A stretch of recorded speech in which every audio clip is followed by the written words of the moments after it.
Hi, welcome to Plenty.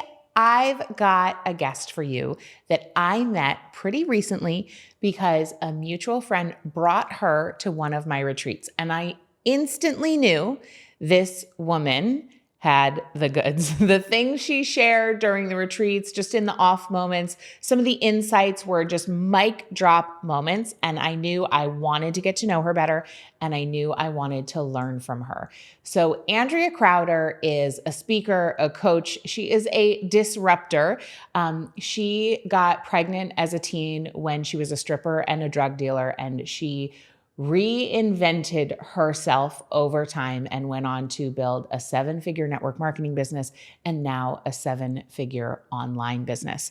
She is funny. She is unusual. She is sort of miraculous given her background, and she has been through the trials of trauma, divorce, a house fire, so many different things, and continues to choose pleasure over pressure in her business over and over again.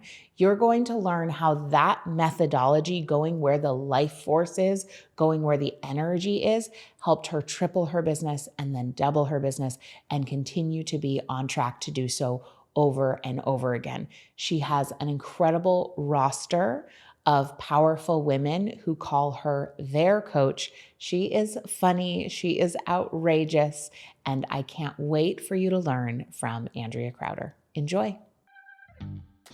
Welcome to Plenty. I'm your host, Kate Northrup, and together we are going on a journey to help you have an incredible relationship with money, time, and energy, and to have abundance on every possible level. Every week, we're going to dive in with experts and insights to help you unlock a life of plenty. Let's go fill our cups. Please note that the opinions and perspectives of guests on the Plenty podcast are not necessarily reflective of the opinions and perspectives of Kate Northrup or anyone who works within the Kate Northrup brand. Hey, Andrea, welcome. Thank you. Thanks for being on Plenty. My pleasure. I'm so happy you're here. Me too. Okay.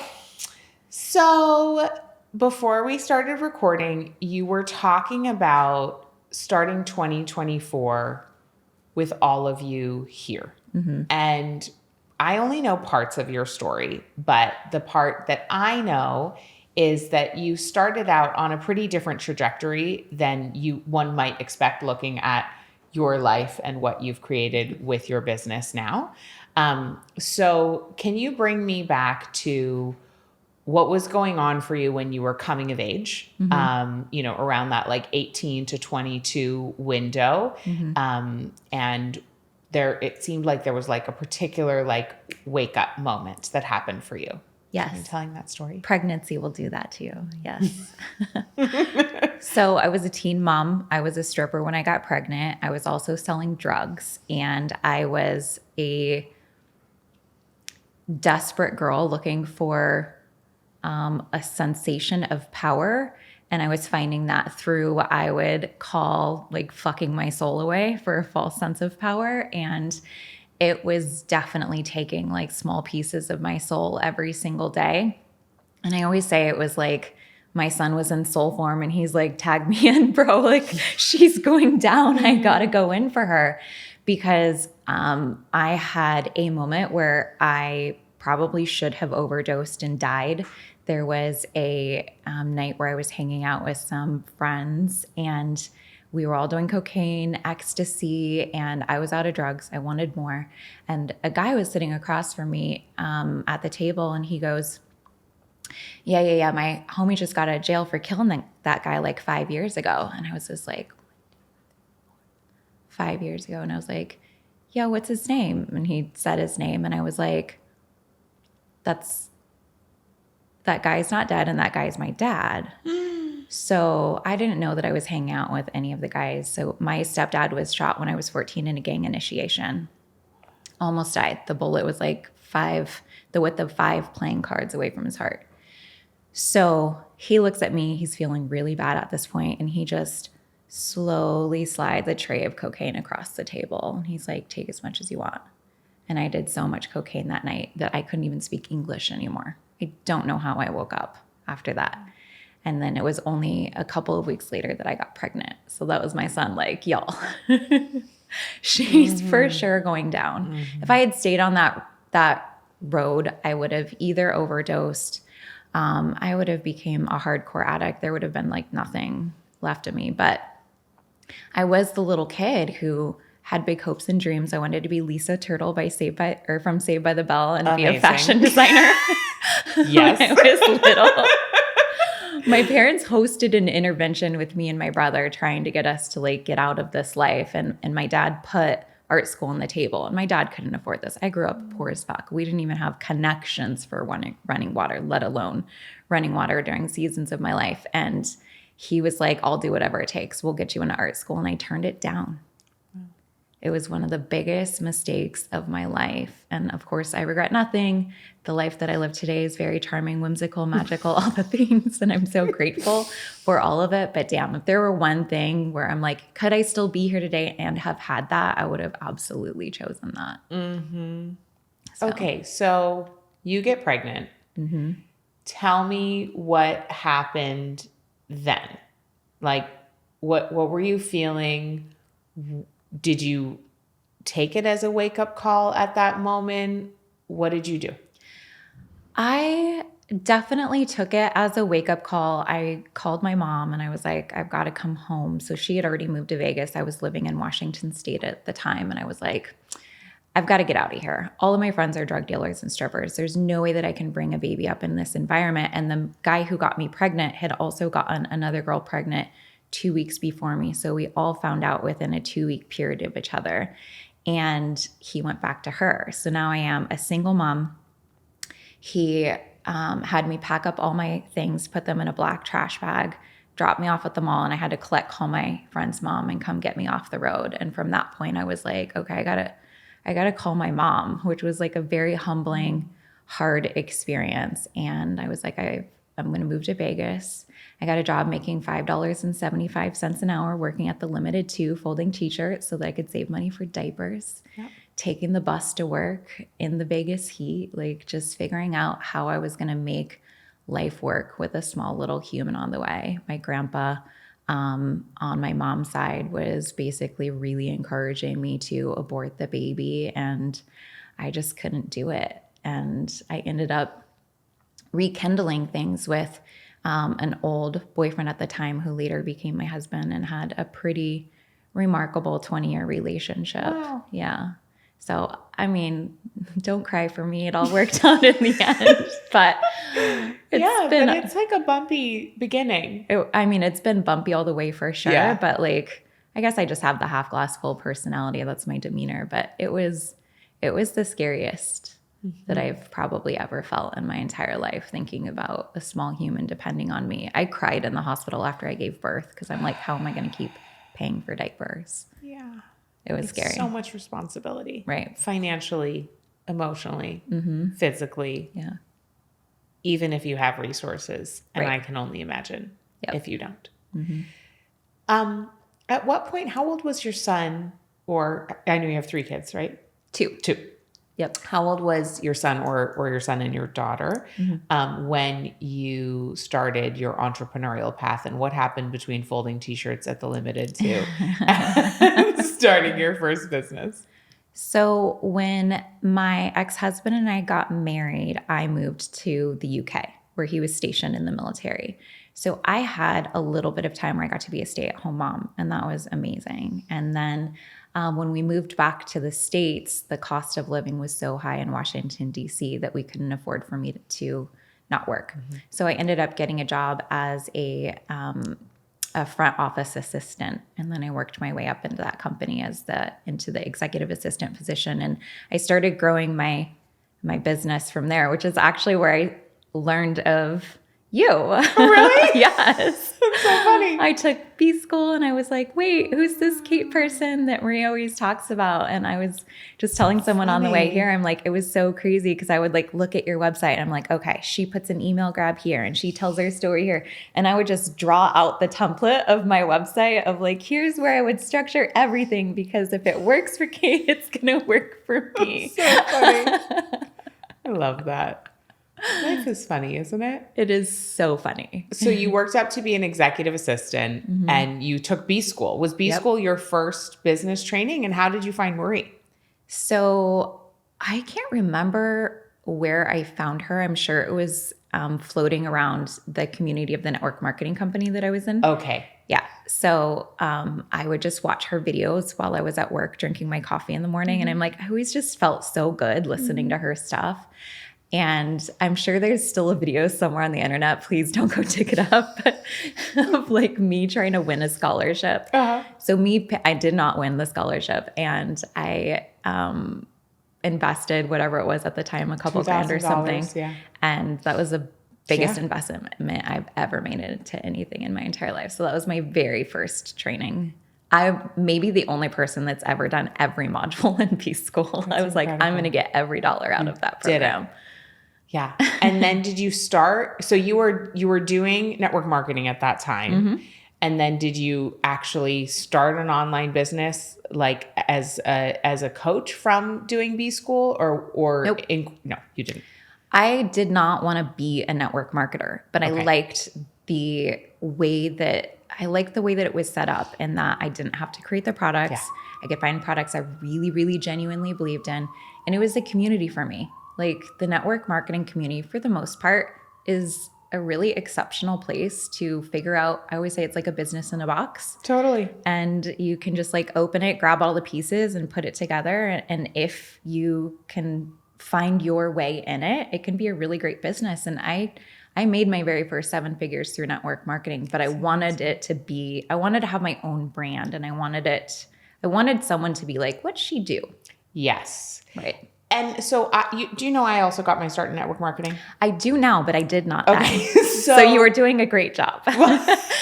So we have that in common. And one thing that over the years I've mentored other women who have gotten their start in network marketing and wanted to create their own thing and have struggled or just not known exactly how to do that. So can you tell me some of the aspects that you incorporated to go out on your own and create your next 7 figures, not through that original network marketing business? Yes. So I had already built an audience through network marketing, but because I built my audience as a personal brand and not as a product, it was pretty seamless for me to start talking about other things. Okay, great. And people were already coming to me and asking questions like, what email system do you use? And I would just sit there and I'm like, you guys are asking all the wrong questions. Like none of that shit matters. So in 2020 was actually my very first year ever launching my own digital course. So digital course, which is the biggest part of my business now, is still pretty new to me. Yeah. And I told everyone, I just recorded a video on my iPhone and just held it out. And I was like, this is what I'm going to teach you. Did not make a sales page, didn't do any branding, no photo shoots, nothing. In fact, I made people PayPal me and I wrote the terms and conditions on a note on my phone and I just screenshot it and I would DM it to them. Great. So that all the fluff was gone. And I was like, I'm just going to show you guys that all the shit that you think that you need to make money online is not the stuff that you actually need. And I did like $14,000 in like 7 to 10 days or something like that. And I'm like, oh shit. This is real.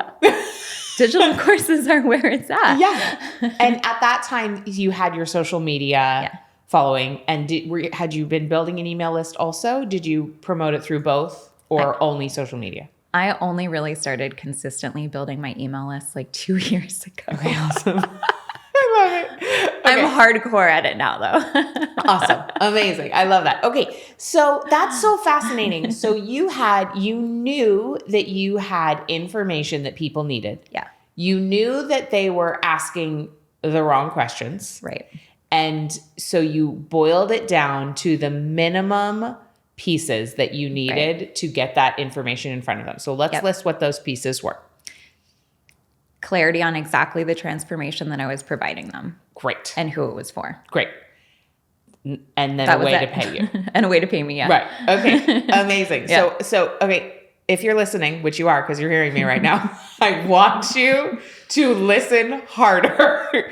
We overcomplicate business Everything. so much. And we think like we need all the branding and like the perfect software and the you need none of those things. You do need human beings Right. to sell to. Right. You had already built an audience. Right. And I want to circle back on like some of the tips for growing an audience.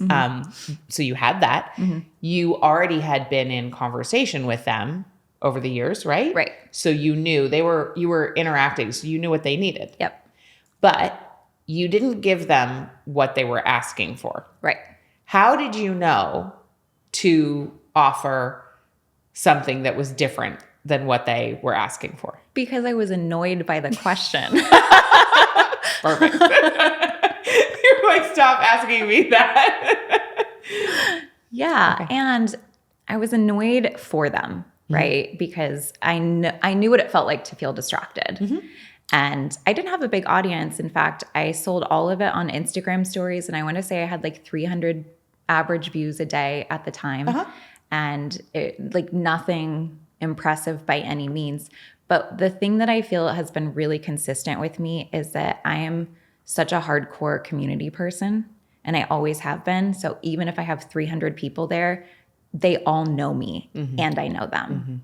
So I'm in my DMs even still today. I can't answer all of them myself anymore, but I'm still in my DMs every single day talking to the people in my audience, wondering like, what's not working for you? What are the wrong questions that you're asking? What are the thought patterns that aren't working and serving you? How can I help you? And also, how can I remind you that the things that you think are most of your weaknesses are probably your superpowers, and you're doing so much better than nobody ever gives themselves enough credit, ever. Yeah. So I just want to be like that person for people. Like, you're actually really killing it if you would just look over here. Yeah. So that was in 2020. Yeah. That was really recent.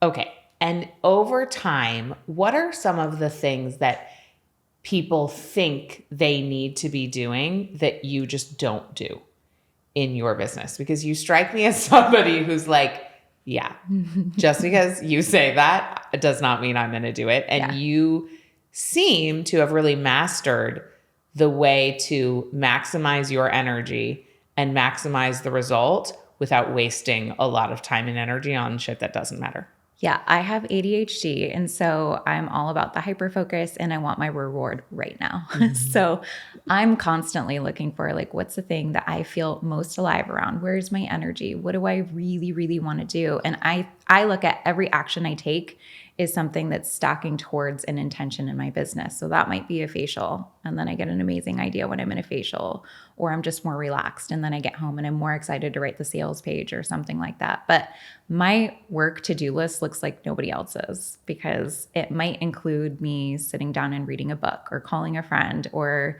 booking a plane ticket.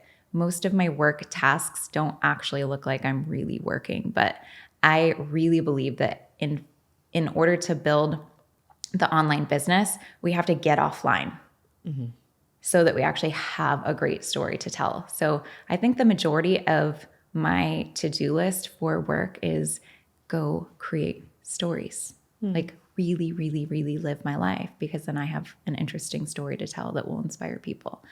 But that's the secret to social media, is get off social media and go live more, so that you have something really compelling to tell. And you're so amazing. I love that you like highlighted this at your retreat, where you were like, look for the metaphors as we're walking around the woods. And like, I love doing stuff like that, where I'm like, wait, what's the story in this? What's the metaphor? How can I use this, put it as a pocket of like a microdose of medicine for people, no matter what it is. I can take anything and turn it into a story. Totally. Yeah. I love metaphors. I live for them. Same. I live for them.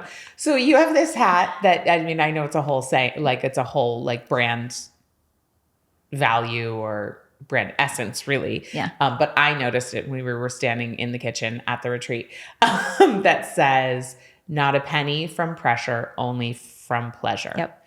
Okay. Say more. So building a network marketing, you just learn how to take the to-do list and execute, right? And so I learned hard work because I had no choice, right? Work ethic was never an issue for me, but I learned that you can work really hard and still not get a result. And so starting to kind of peel back the belief systems over hard work, discipline. I don't believe in discipline. I believe desire fuels everything. And so I look at pleasure as intuition, creativity, energy, flow, joy. Just like, it's not, most people hear the word pleasure and they're thinking something that has to do with like sex or pussy power or whatever. Like, that's not what it is for me. It's like, it's the rich soil that you can plant something in, because when you're creating from pressure, it's mostly rooted in fear. And I believe that when you create anything from fear, it's like planting a seed in cement and hoping it will grow. So I started reevaluating my decisions, not what I was doing in my business, not how big my email list was. It's like 6,000 for a 7-figure business. It's so tiny. That's amazing. It is truly amazing. Yes. So need to know more. We're gonna talk about that. People always love the numbers. When she leans in. Our business doesn't make sense for the numbers that you would see. Yeah. So, but the reason for that is because we plant in such rich soil that it's just like our seeds start to germinate and they blow themselves, like the wind takes them. And I run ads by just asking the quantum field to take that message and just like go deliver it to the right person. So great. It's so great. It reminds me, after one of my mom's book launches, I called her up and I was like, hey mom, how's the book launch going? How's it selling? And she was like, oh honey, I don't know. The angels sell my books. So I was like, absolutely. I mean, how true. How true. Okay. So not a penny from pressure, only from pleasure. So let's say you're looking at your year, right? We're here we are. We're kind of at the top of 2024. Let's say you're looking at your year. How much of it is planned in advance versus how much of it is like in the moment, I have this idea and now I'm feeling called to run this new program or something like that? I am planned 2 weeks out right now. So that's it currently.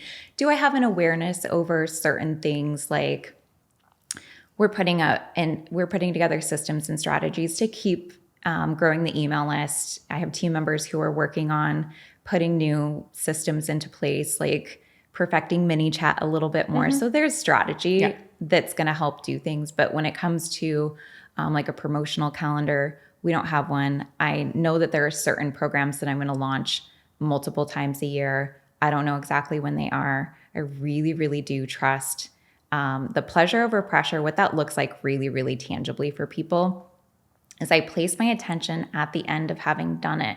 So I'll run through a calendar and I'll start to know, when do I have a peak in energy? And I'm like, okay, we're probably going to launch around here, with permission to change my mind. So I launched a program last year called Known, and it was all around reducing your stress response so that when you are more visible, if you've been through a cancellation at some point in time, that you're going to get back out there. Like we have really important voices that we don't want to lose. And so I started shooting that program in March on, I think it was like the Aries new moon. And then I kept trying to launch it over the summer and then August and September. And then finally, all of a sudden, there was this huge surge of energy. And my astrologist texted me and she goes, you're launching this on the Aries full moon. It was like a perfect 6-month cycle where it was like the energy of the universe took that program, blew it up. In fact, I started selling it for 3 days and then I shut it down because it was full before the launch was over. So I really do allow myself to change my mind. Into it. Yeah. And working with a team, how does that work with them? And I'm just like, everyone asks that question. Okay.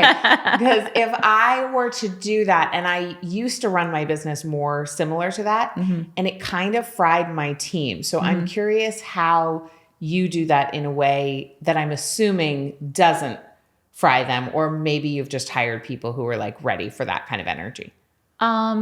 We're like, this is our kink. They're into it. They're really into it. Yeah. That's awesome. So yeah, but that's something that it's very clear in our brand values. I talk about it all the time. So when people pitch us on coming into the team, or if I reach out to people, like, it's very clear that this is the culture that we have.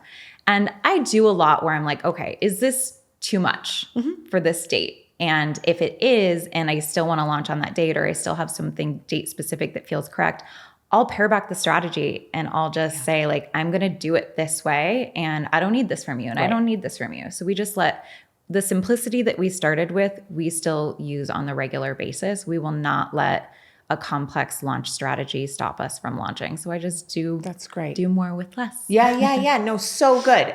Okay, so you hire the people who are like into that. So great. Are you a manifesting generator? Yeah. Okay. And what's your numbers?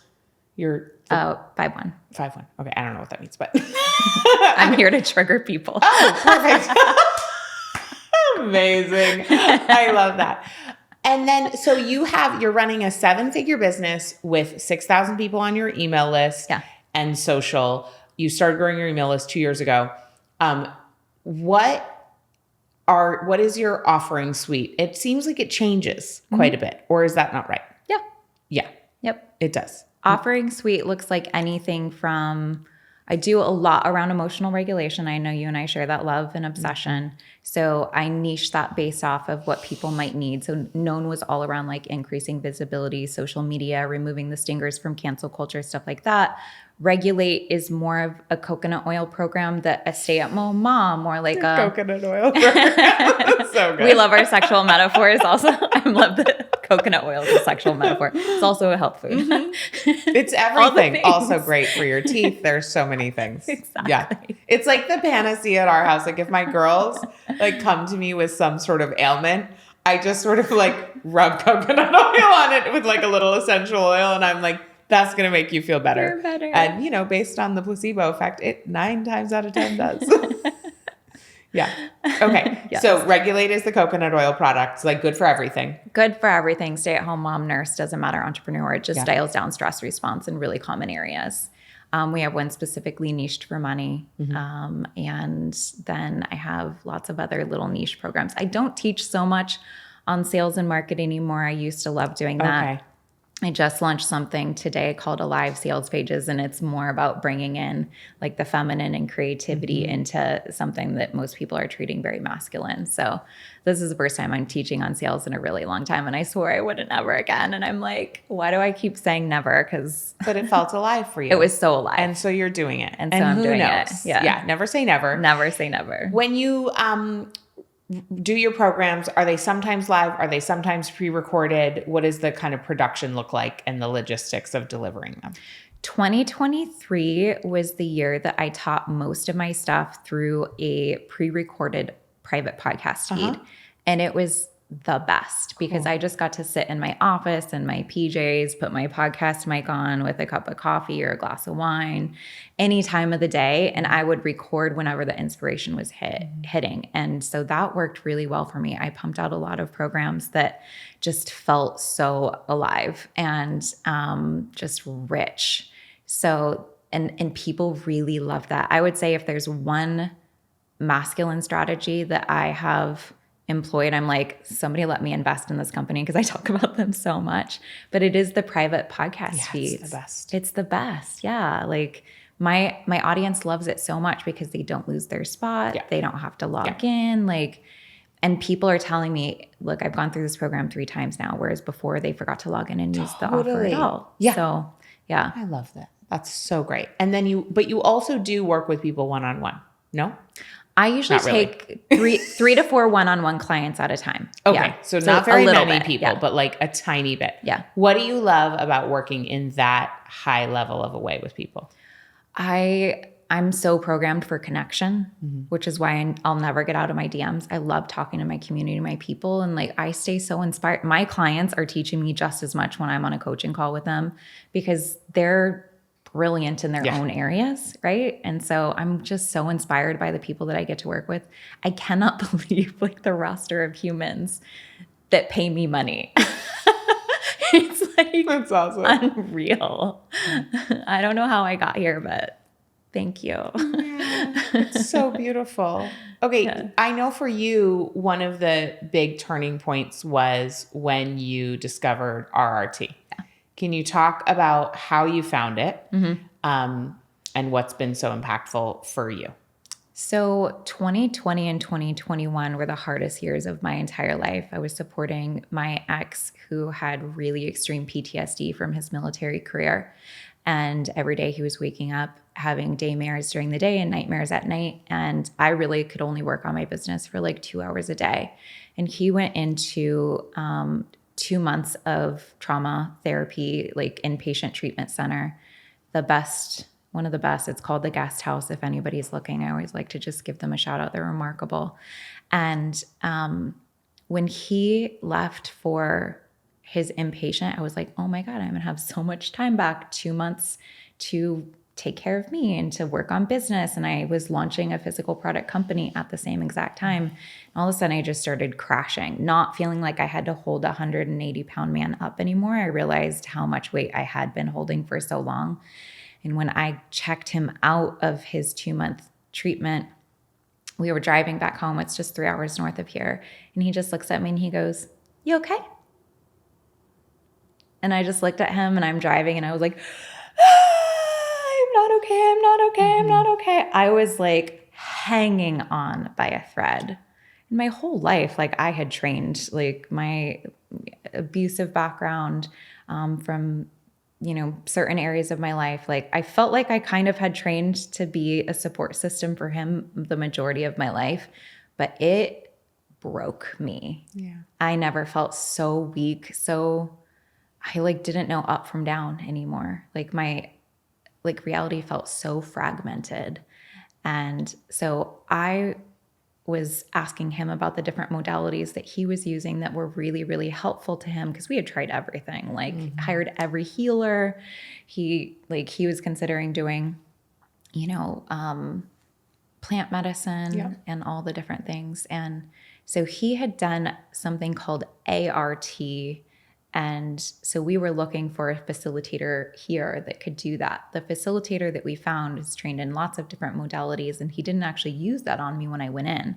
So I walk in and I was like, look, I have this like anger inside of me that I want to let go of, and I don't know why I still have it. Like there was an event that had occurred, and I was like, I want to let it go. Like the spiritual community is just like, let go. And I'm like, but my hands are open. Like I'm not actually holding on to anything. And I don't know what else to do. I've done the scream therapy, the sacred rage, like meditation, crying, breath work. I had done everything. And it just felt like I was playing a game of whack-a-mole with these big emotions. And every single day it was like popping them down and they would pop back up the next morning. So like hours of my day were going to emotionally regulate myself so that I could at least spend a little bit of time in my purpose and make sure that I wasn't dropping the ball with my kids. I was terrified I was going to miss something with my daughter who was going through really, really terrible depression at the time as well. So I walk into his office and I was like, I want to get rid of this anger. And I'm like, maybe you should ask me about my childhood. And he's like, nope. And I'm like, I kind of feel like I need to be. That's what we do here. Kind of feel like I need to be heard for a second here. Like it's been a really long time since I had someone else's full attention to be like, this is what's happening. And he did all of these things with me. He talked more than I thought any therapist ever should. And I'm just staring at him like, man, you really like the sound of your own voice. Oh, but I'm listening to him and he's like, do this, look at your hands, do this, think of an animal and a color and take a deep breath and think the word release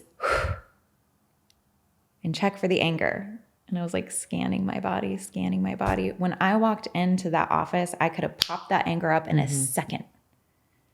And I'm like, where did it go? Like, could not cause the sensation.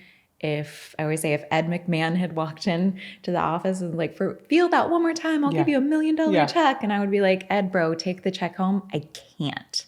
So I looked at this old white-haired man. He's a good friend today. He'll kill me for saying he's old. And I was like, what the fuck did you just do to me? And he slid over a book and he's like, read this. And it was called Life-Changing Conversations by Dr. John Connolly.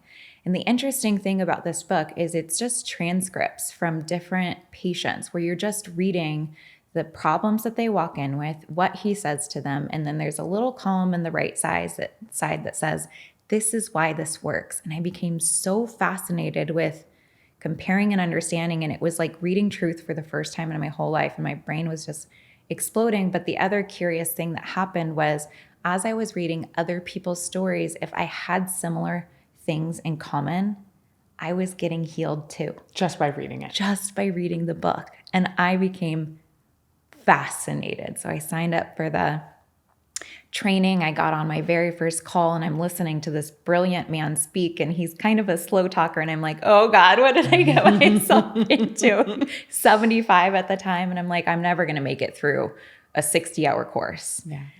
And as he just started speaking these slow metaphors, it was like, again, these brain explosions. And I'm like, oh my fucking God, this man is the most brilliant man that walks the earth.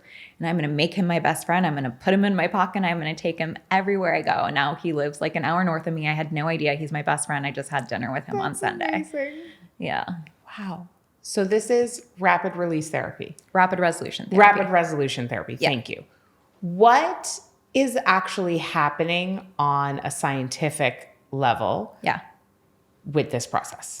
Most people are trying to logic their way through their emotions, and that's not where your emotions are coming from. It's coming from unconscious. And so unconscious doesn't understand logic. So when people say just let go, our conscious mind is like, yeah, I can conceptualize and understand that, but unconscious is like, of what? Right? And it's well-intentioned. It's looking to provide for us. It's looking to protect. And also it only understands metaphor and symbolism. Mm-hmm. And so learning a completely new language and learning how to speak to the unconscious mind in a way, it's like taking knotted necklaces and they just like dissolve themselves through language. And I just became so fascinated with little tweaks in language. There was one time he said, just tell yourself I'm supposed to. So I was watching my ex have a really big PTSD response, and I would say it for him. He's supposed to be having a PTSD response. And then all of a sudden, the fear, the tension in my belly, the energy in my legs and arms dissolved because there was nothing to be done about that because he's supposed to be having it. It's when I'm thinking that he shouldn't be, or thinking the world shouldn't be, or thinking that I shouldn't be, that all the pressure and the energy goes to the body to get us to take an action when there's no action to be taken most of the time. So we have this energy to maybe like run with, and then we're feeling what we would then call anxiety. And then we fear our own sensation, which increases that as well. So wow. Yeah, he just became remarkable with words in a way that just unties the little knots and the stucknesses in our mind that when we look at trauma, it's like if we can feel the sensation around it, around a previous event, that's just showing us unconscious is still perceiving it as active and current. Right. So he's looking to, it's like closing an old tab that we don't need to access on the computer anymore. Yeah. And I know right now you're in a season of kind of regathering and reclaiming and bringing back parts of yourself that are maybe stuck in history, because we all are. We all have many parts of ourselves that are like at certain ages in certain, unresolved moments or moments that need more healing. So are you able to do RRT with yourself or on yourself? How would you say it? Yes. Yes. So John would say no. Okay. You're like, I disagree. And respectfully disagree. I really do believe I came into a physical existence so that I could help kind of edge his belief even around his own modality, because I was the first one to ever use it through a digital format. Really? He believed that RRT couldn't even be done through Zoom until COVID hit and he had no choice. Why did he think he couldn't do it on Zoom? I don't know. But it was just a belief system we was working We have with. these belief systems. Right. We all have these. The things. master has their blind spots, right? So his blind spot was like, it has to be done in person because that's how it always had been done. Mm-hmm.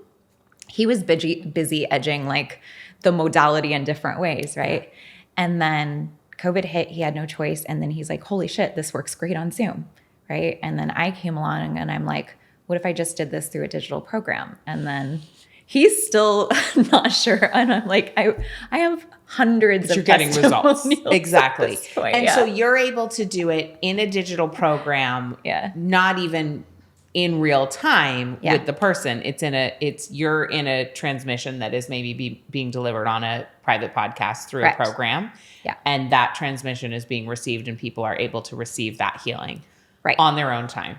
There is absolutely a time and a place for in-person one-on-one. Of course. Yeah. Of course. So it has its limits, and that's very important to say. But there's so much that can get done. Even just the way that I read his book. I'm like, bro, you wrote a book. Like, what do you mean? Like, everybody has their blind spots. Yeah. So I push him every time I see him. I'm like, let's get some digital courses for you. The world needs to know more of you. Yeah. But so how I do it on myself, and if you've never done this, I do not recommend for that average human being to do this on their own. But this would be, I'm not going to even give all the steps. Because, no, please don't, because people will be confused. But I would love to hear what you're doing. It's really interesting. I'll give a rough example because if a big trauma came up for someone, I would feel Thank you. Yeah. So just a week and a half ago, I was sitting at a restaurant talking to one of my best friends. And we were talking about different sensations that were coming up. And I'm like, I feel like I'm going through another spiritual awakening. Kind of just wanted to rock myself a little bit. And I'm like, I feel unprotected. Yet I'm sitting right in beautiful Las Olas, looking at the sun setting, gorgeous meal in front of me, amazing company. There's no danger to be seen. And yet the sensation in my body is I'm so unprotected and I crave protection. And I'm like, I just need a hug from masculine energy. But there was nobody in that moment that I could ask for that from. And so I was like, okay, give me just a second. And she was like, I just want to be seen. Mm-hmm. I was like, okay, her name is Andrea as well. And I was like, let's ask our little Andreas, how old this sensation is. So I just tuned in and I was like, oh shit, I'm 7. And I asked my mind, show me.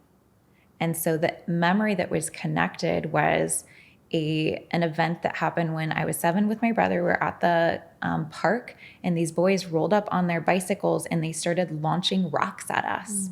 And my brother bolted, and I'm trying to get on my bike to run away, but I get hit by a really big rock. It made me bleed. It was really scary. And, kids are dicks. And also I'm like, brother, you left me. You just abandoned me. Totally. Right. I was 7. He was 8. He should have run, right? It was the right thing to do. It was how his brain was programmed, right? And yet I still had this lodged piece of data in my mind that was just he never came back for you, right? And so I used an RRT method where I updated that piece of data, and in a couple of minutes sitting at that restaurant, the energy in my body just melted. And since then, I haven't felt that insane need of I need protection. Yeah. So it was that piece was showing me.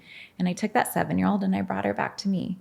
And then there was another event that came up recently. I think I was 19, and I grabbed that 19-year-old and I brought her back to me. And every time I do this process, sometimes I can do it on my own. Sometimes I can't. Sometimes I call John and I get on his schedule and I'll have him do it for me. But I've had so many events where I just feel like I'm collecting these old versions of me. And every time I do, I have more energy. I just quit drinking out of the blue. Congratulations. Thank you. That's a big deal. Recently? On New Year's Eve, I woke up at 3:00 in the morning with the worst stomach ache, thinking that I had food poisoning. And as I'm begging the universe to just let me throw up, you know, when you're just have mercy on me because you think you'll feel better. I just kept hearing the words, no drinking, no drinking. And I'm like, fine, I won't drink on New Year's. I'll just hold a glass of wine and I'll sip it. And I heard the words, not a drop. And I was like, what? Just let me throw up. What's happening? This is not my normal. This is not a normal night for me. That's amazing. And I was like, fine, I won't drink. Clearly, I just need extra mental clarity, focus, energy. And then as soon as I was resolved in that decision, I burped 12 times. The stomach ache went away and I went right back to sleep. I have not craved alcohol since. Wow. Haven't had a drop. Wow. It was the weirdest thing ever. That's really amazing. Yeah, I mean, I just met you, Yeah. obviously. So like you're new to me, but you do seem to be in this kind of portal. Like I don't know. Thank you I for feel like seeing me. I met you at a pretty pivotal time in your life and your career. And I'm really excited to see what comes from Thank it you. because what you've created so far is so extraordinary. Thank you. It's miraculous given your background. Yeah. You know, it's definitely not statistically Right. what we would expect. Right. And obviously none of us are statistics, so it's beautiful. Right. And I can only imagine what else is in there as you call these parts of yourself back. And it sounds like what you're describing, you know, sounds like it has threads of some of the work I've done with parts work and internal family systems and some of the somatic work I've done and some of the whatever. So I love it. And I'm excited to learn more. I listened to you on another podcast and I already bought that book. So I'm excited to read it. I'm like, bring all the healing modalities. Yes. I love them all. I love them all. Okay. So you and I both teach about money. We both talk about money. And I would love to know, what have you wanted to be sure that you pass along to your kids when it comes to money? And what have you have you done your best to let them know or model when it comes to money? I think if I could only leave them with one thing and the thing that was going to have the greatest impact, it would be placing our attention on how it would feel to have done. If there's an increase of energy, say yes to it. If there's a decrease of energy, say no to it. So you're paying attention and cultivating every decision with life force energy. And then the follow-up question is, then how can I do it with that level of energy? Whether it's taxes or whether it's saving. I used to feel like I was always punishing myself by having to save. Like, it was never sexy to me. But when I paid attention to like how it would feel to maybe have $100,000 in a bank account, like, I was like, what? That would be so great. And if I could have that in a bank account, imagine what risks that I would say yes to beyond that I wouldn't if I didn't feel that sense of safety. I call that my trampoline account. Like, I manifest by bouncing off of like whatever my bare minimum is. And so that would be what I would pass on to my kids, is like, when you think about like the first bite of pizza, but you're lactose intolerant, you're not thinking how you're going to feel afterwards, right? Yeah. That first bite sounds really appealing. And John said it in such a poetic, perfect way when he was talking to a woman about, she was binge eating. And I was listening to him coach her. And he goes, well, why do you think you have that ice cream at nighttime? And she goes, well, because I deserve it.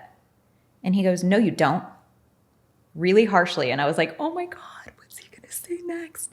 And he goes, you don't deserve the shame, the guilt, the thought patterns that come afterwards, how you feel every single day. And he re-anchored pain to the idea of like, you deserve it, because the reminiscing is where we spend the majority of the time. Yeah. It's not in the actual doing of it. Yeah.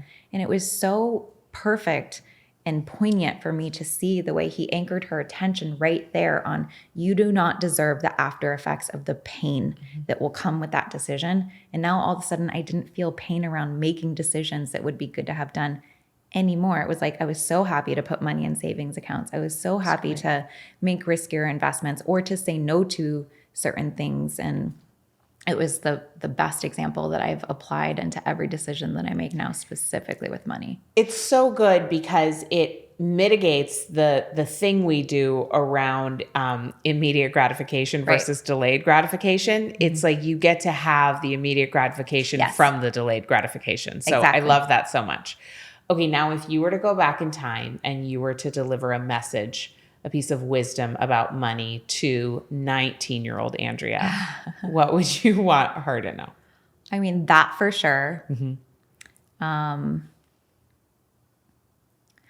I would definitely want her to know that she doesn't have to stay up till, midnight and wake up at 5 a.m. Like, the way of the majority of our culture is like the poor man's mindset of just like hour for money, work, hard. Mm-hmm. And I would have suggested to her to start paying attention to rich people's patterns at 19. Took me way too long to start asking questions of like, but wait a second, rich people don't do that. Only poor people think like that. Wow. So I would have started to pay more attention to that. And then I would have maybe been like, invest in this. Also buy Apple stock. Totally. Thank you so much for being here. This is such a yummy conversation. No, thank you. I really loved getting to know more about your business. And I think you're a bit of a unicorn, and I think that's super fun. Thank you. But there's nothing you shared that like anybody couldn't apply. Right. So I honor you for the way you have challenged the status quo, and you're just like, nope, you don't have to do it that way.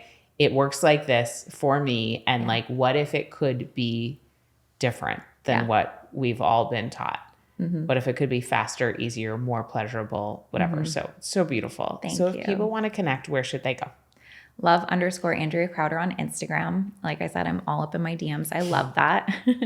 And just send me a DM. Like, I just want to get to know people and figure out what it is that people are feeling stuck around. And Instagram. Or my team's going to yell at me. My podcast also. And it is called? The Unruly Entrepreneur. Amazing. Yeah. Thank you. Thank you for being here. You're so funny. It's so great. Thank you. Thank you so much for listening to this episode of Plenty. I know I for sure am going to be looking at making my decisions, thinking about how will I have felt after I have done the thing, and deciding from that place, which I have done something similar, but not exactly that. So I'm really excited to try it out. I hope you try it out as well. If you liked this episode, if you found it helpful, please leave us a review, rate the podcast. And you know what makes a huge difference is texting a link of the episode to a friend or sharing it on social saying like, here's what I got out of it. Go listen to this. Thank you so much for being here. Of course, go check out Andrea's stuff, and I will see you next time on Plenty. Woohoo! You made it to the end of an episode of Plenty. Don't you feel expanded already? So if you liked this episode, go ahead and leave us a review. Subscribe to the podcast. Text a friend and let them know they need to listen in. That helps us spread the word so more people can experience plenty together. And if you want to ease your path to creating wealth, I created a money breakthrough guide for you where I interviewed over 20 of my high earning women friends. And I asked them what their biggest money breakthrough guide was. And the responses were so mind blowing and helpful, I knew I needed to pass them along to you. This is the kind of thing that is often only shared behind closed doors, but now you can access it totally for free. So head over to katenorthrup.com/breakthroughs and get the guide. Again, that's katenorthrup.com/breakthroughs. And I'll see you next time for Plenty.